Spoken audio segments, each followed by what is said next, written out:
finit ce journal avec un carton rouge concernant le chlordécone. Il ne faut pas dire que c'est cancérigène. Il est établi que ce produit n'est pas bon.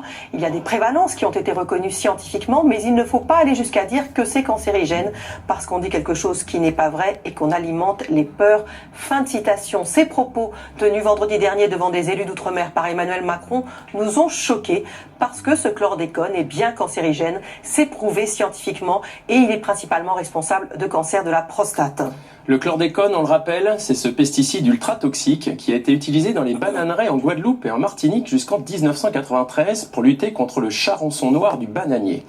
Dès 1979, l'OMS l'a classé comme cancérogène possible pour l'homme. Et on constate que le taux de cancer de la prostate dans la population antillaise est 7 fois supérieur à la moyenne mondiale, soit 227 nouveaux cas par an pour 100 000 habitants, record mondial de la discipline. Ces données sont issues de l'étude réalisée par les professeurs Blanchet, chef du service d'urologie du CHU de Pointe-à-Pitre, et l'équipe INSERM de Luc Multinier.